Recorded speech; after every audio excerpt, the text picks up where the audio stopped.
Hello students, मेरा नाम पीयूष राठौर है। स्कॉलर्स प्रेफरेंस में आप सभी का मैं हार्दिक स्वागत करता हूं।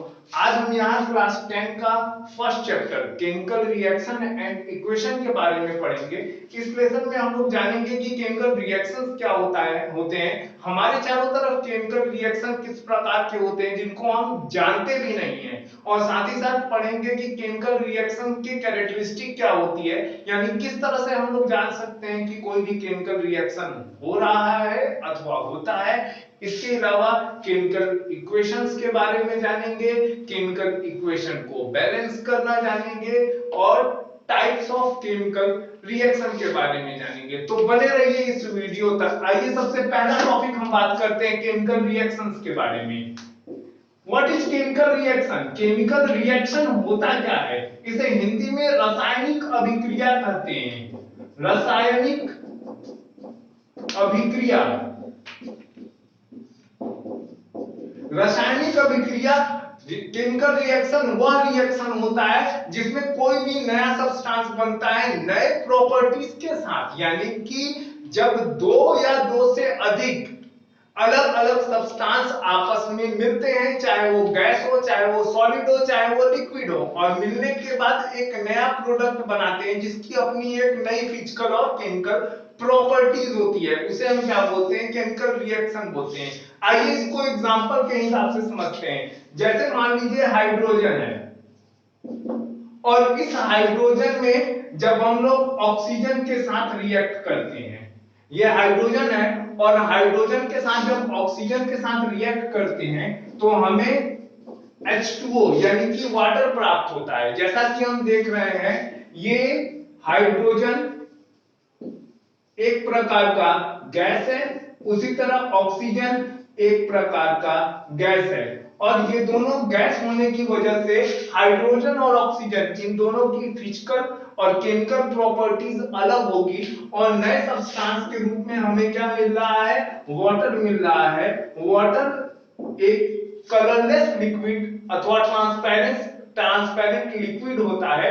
जब ट्रांसपेरेंट है और साथ ही साथ लिक्विड है तो इसकी अपनी एक फिजिकल और अलग केमिकल प्रॉपर्टीज होगी। तो न्यू सब्सटेंस के रूप में हमें क्या मिल रहा है? वाटर मिल रहा है। किसके द्वारा? दो अलग अलग गैस के द्वारा, जिसे हम हाइड्रोजन और ऑक्सीजन कहते हैं। तो इसी को क्या कहते हैं? केमिकल रिएक्शन बोलते हैं। इसी तरह हमारे चारों तरफ ढेर सारे केमिकल रिएक्शन बोलते हैं। जैसे कि हम लोग भोजन करते हैं और जो डाइजेशन की क्रिया होती है वो भी एक प्रकार का केमिकल रिएक्शन है।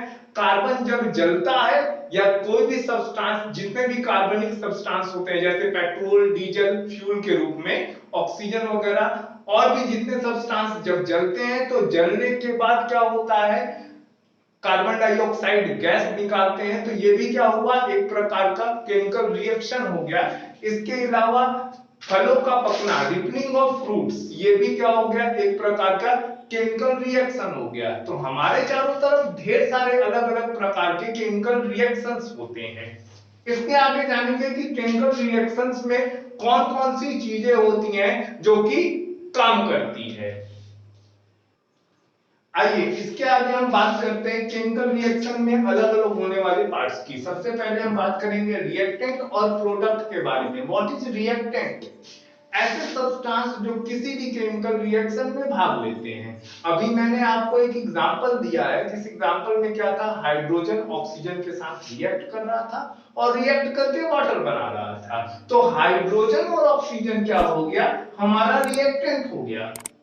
यहाँ पे जो अभी रिएक्शन था, रिमेंबर कीजिए, वो रिएक्शन क्या था? 2H2 प्लस O2, ये दोनों रिएक्ट करते रहे तो रिएक्ट करके हमें 2H2O बनते रहे। यही हो रहा था उस रिएक्शन में। तो यहाँ पे क्या है? हाइड्रोजन और ऑक्सीजन है, ये दोनों क्या है? रिएक्टेंट है, जो कि किसी भी रिएक्शन में भाग ले रहे हैं। तो जितने भी रिएक्टेंट, जितने भी ऐसे सब्सटेंस जो किसी भी रिएक्शन में भाग लेते हैं, जिनकी वजह से रिएक्शन होता है, उसे हम लोग क्या बोलते हैं? रिएक्टेंट बोलते हैं। और जो हमें प्रोडक्ट के रूप में प्राप्त होता है, यानी कि यहाँ पे जब हाइड्रोजन और ऑक्सीजन आपस में रिएक्ट कर रहा है तो हमें मिल क्या रहा है? वाटर मिल रहा है, जिसकी अपनी एक अलग फिजिकल और केमिकल प्रॉपर्टीज है। तो ये क्या हो गया? हमारा प्रोडक्ट हो गया। हमेशा याद रखिएगा रिएक्टेंट की प्रॉपर्टीज अलग होती है, प्रोडक्ट की प्रॉपर्टीज अलग होती है। अगर कोई ऐसा रिएक्शन जिस रिएक्शन में रिएक्टेंट की प्रॉपर्टी और आपके प्रोडक्ट की प्रॉपर्टीज दोनों सेम अगर हो, उसे हम कभी भी रिएक्शन नहीं बोलेंगे। वहां पे फिजिकल और केमिकल चेंज की बात हो सकती है, लेकिन कभी भी हम उसे रिएक्शन नहीं बोल सकते। आइए इसके आगे हम केमिकल रिएक्शन के रिएक्टेंट और प्रोडक्ट के डेफिनेशन के बारे में बात करेंगे। तो रिएक्टेंट क्या होता है? Chemical which take part in any chemical reaction, यानी ऐसे केमिकल्स जो किसी भी केमिकल रिएक्शन में भाग लेते हैं उन्हें हम क्या बोलते हैं? रिएक्टेंट बोलते हैं। एंड प्रोडक्ट क्या होता है? New substance are formed as a result of a chemical reaction. किसी भी रिएक्शन में जब नया सब्सटेंस बनता है अपने नए अलग अलग प्रॉपर्टी के साथ, तो उसे हम क्या बोलते हैं? रिएक्टेंट बोलते हैं। आइए एक और एग्जांपल के साथ इसको जानते हैं। मैग्नीशियम जो है वह जब ऑक्सीजन के साथ रिएक्ट होता है तो मैग्नीशियम एज रबर जो है वो जब ऑक्सीजन के साथ रिएक्ट करता है तो रिएक्ट करने के बाद मैग्नीशियम ऑक्साइड का फॉर्मेशन करता है, जो कि एक प्रकार का व्हाइट पाउडर के फॉर्म में रहता है। तो यहाँ पे मैग्नीशियम और ऑक्सीजन है क्या हमारा? ये हमारा दोनों क्या है? रिएक्टेंट है, क्योंकि किसी भी रिएक्शन में वो एक रिएक्शन में भाग ले रहे हैं। और प्रोडक्ट के रूप में हमें क्या मिल रहा है? मैग्नीशियम ऑक्साइड मिल रहा है। इसी तरह फॉर्मेशन ऑफ कर्ड की बात करें, अगर हम लोग मिल्क के द्वारा जो दही जमाते हैं उसमें हमें रिएक्टेंट के रूप में क्या है? मिल्क है। और प्रोडक्ट के रूप में क्या है? कर्ड हमें प्राप्त होता है।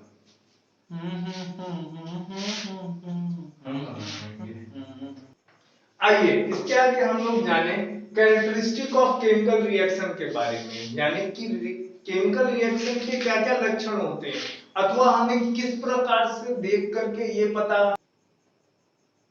आइए इसके आगे हम जाने केमिकल रिएक्शन के कैरेक्टरिस्टिक के बारे में, यानी कैसे हमें पता चलेगा कि कोई भी केमिकल रिएक्शन हो रहा है अथवा केमिकल रिएक्शन के क्या क्या लक्षण होते हैं।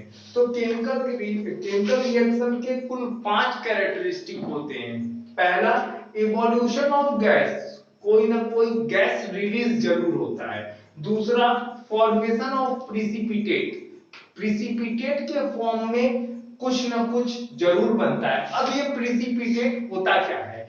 प्रिसिपिटेट एक प्रकार का ऐसा सॉलिड रेसिड्यू होता है जो किसी भी केमिकल रिएक्शन में या तो ऊपर की तरफ, जब रिएक्शन हो रहा है तो उस रिएक्शन में या तो ऊपर की तरफ आकर के तैरने लगता है या तो नीचे की तरफ आकर के बैठ जाता है।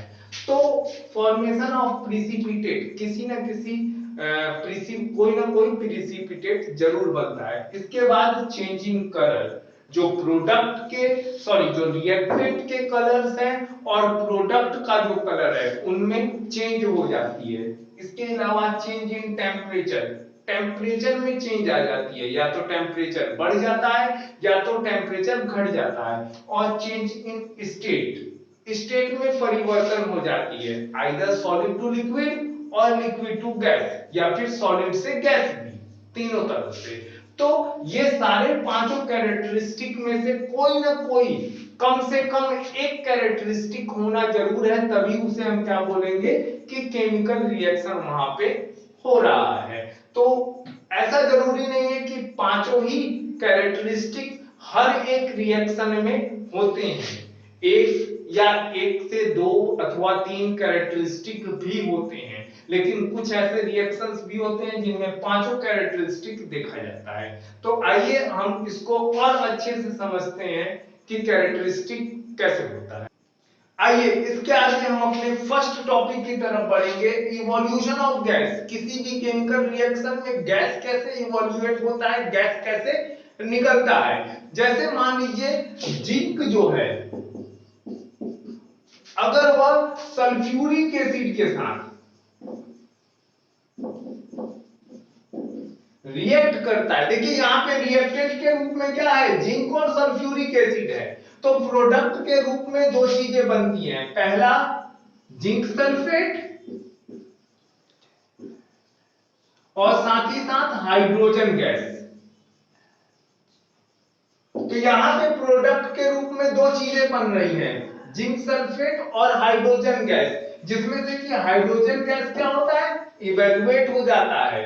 तो यहां पे आपने देखा कि इस रिएक्शन में क्या हो रहा है, इवोल्यूशन के गैस के इवोल्यूशन ऑफ गैस के रूप में हाइड्रोजन गैस क्या हो रहा है, रिलीज कर रहा है। इसी तरह ढेर सारे अलग अलग रिएक्शंस होते हैं, जिन रिएक्शंस में कोई ना कोई गैस जरूर रिएक्ट होता है। फॉर एग्जांपल एक और लेते हैं इसी प्रकार से, अगर हम कॉपर को सल्फ्यूरिक एसिड के साथ, सल्फ्यूरिक एसिड चलिए ऊपर लिए थे, सल्फ्यूरिक एसिड नहीं बल्कि हाइड्रोक्लोरिक एसिड के साथ,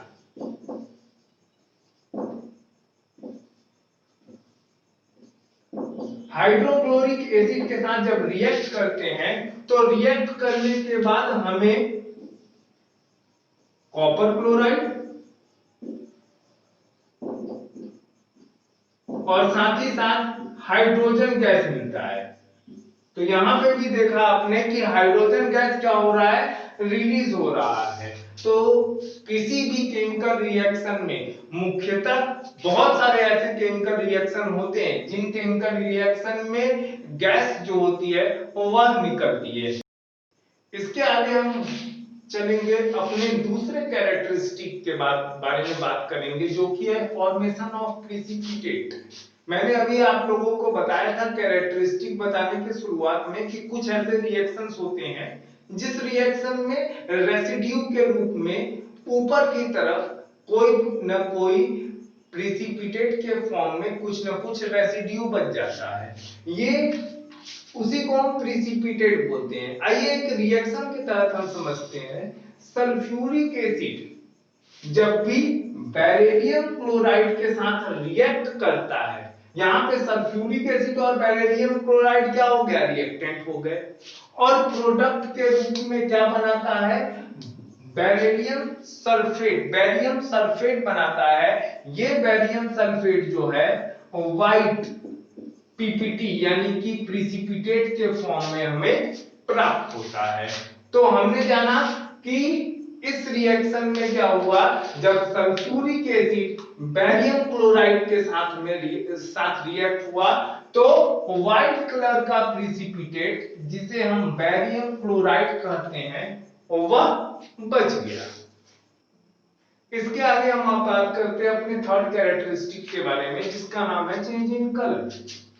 बहुत सारे मैंने आपको बताया है, बहुत सारे ऐसे रिएक्शन होते हैं जिस रिएक्शन में रिएक्टेंट के कलर अलग अलग होते हैं, और जब रिएक्शन होता है उसके बाद प्रोडक्ट के कलर जो होते हैं वो अलग हो जाते हैं। यहां भी देखिए साइट्रिक एसिड जब भी पोटेशियम परमैंगनेट के साथ रिएक्ट करता है, तो पोटेशियम परमैंगनेट का कलर क्या हो जाता है, चेंज हो जाता है। पोटेशियम परमैंगनेट जो है वह पर्पल कलर का होता है, और जब ये पर्पल कलर का और जब ये साइट्रिक एसिड के साथ रिएक्ट करता है, तो रिएक्ट करने के बाद ये कलरलेस हो जाता है एज अ प्रोडक्ट के फॉर्म में। तो ढेर सारे ऐसे रिएक्शंस होते हैं जिस रिएक्शन में अलग अलग रिएक्टेंट रिएक्ट करते हैं, और रिएक्ट करने के बाद जो प्रोडक्ट बनती है उसकी जो कलर होती है वह अलग हो जाती है।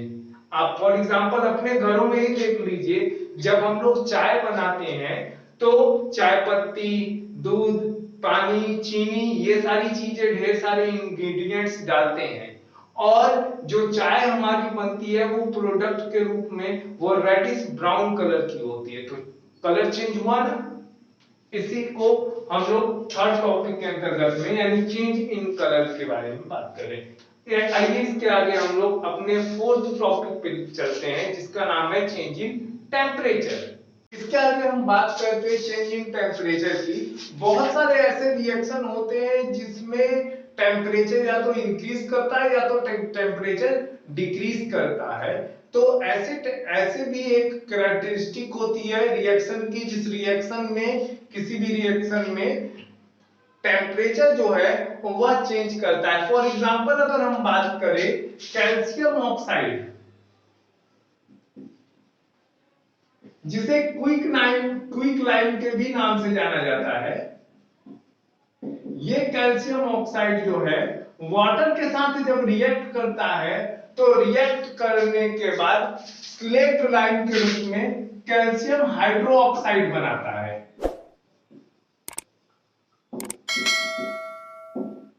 जिसे हम स्लेक्ट लाइम के नाम से जानते हैं। और ऐसा रिएक्शन होने में बहुत ज्यादा मात्रा में क्या होती है, हीट रिलीज होती है। तो ये भी एक कैरेक्टरिस्टिक है जिसमें रिएक्शन, केमिकल रिएक्शन होने की कैरेक्टरिस्टिक शो होती है। इसके बाद हम चलेंगे अपने आखिरी टॉपिक, आखिरी कैरेक्टरिस्टिक के ऊपर, चेंज इन स्टेट। बहुत सारे ऐसे रिएक्शन होते हैं जिस रिएक्शन में किसी भी सब्सटेंस का किसी भी सब्सटेंस का स्टेट बदल जाता है। फॉर एग्जांपल अगर हम वैक्स की बात करें अथवा कैंडल की बात करें, तो जब कैंडल को हीट मिलता है तो वह कुछ पार्ट कैंडल का ही क्या होता है, जब हीट मिलता है तो इग्निएट करके जलने लगता है अथवा गैसियस स्टेट में बदल जाता है, और कुछ पार्ट जो होता है वो वैक्स का क्या करता है, आपका लिक्विड स्टेट में बदल जाता है। तो ऐसे रिएक्शंस भी होते हैं जिनमें किसी भी सब्सटेंस का क्या होता है, solid to liquid and liquid to gaseous state में वह चेंज हो जाता है। तो ये पांचों कैरेक्टरिस्टिक जो होते हैं किसी भी केमिकल रिएक्शन को शो करते हैं। लेकिन जरूरी नहीं है कि हर एक रिएक्शन में पांचों कैरेक्टरिस्टिक हो, लेकिन कम से कम एक कैरेक्टरिस्टिक जरूर होता है जिससे हम ये पता लगा सकते हैं कि केमिकल रिएक्शन हो रहा है अथवा नहीं हो रहा है। इस पार्ट में हम लोगों ने जाना कि केमिकल रिएक्शन क्या होता है और साथ ही साथ केमिकल रिएक्शन के कौन कौन से कैरेक्टरिस्टिक होते हैं। अगर ये आपको वीडियो अच्छी लगी हो तो वीडियो को लाइक करें और कमेंट करना ना भूलें, और हमारे आगे के पार्ट के लिए इस चैनल को सब्सक्राइब करें ताकि आगे चल के हमें और भी अच्छे अच्छे वीडियो हम आपको दे सके, जिससे आपका और भी कंफ्यूजन जो है वह क्लियर हो सके। Thank you. Have a nice day.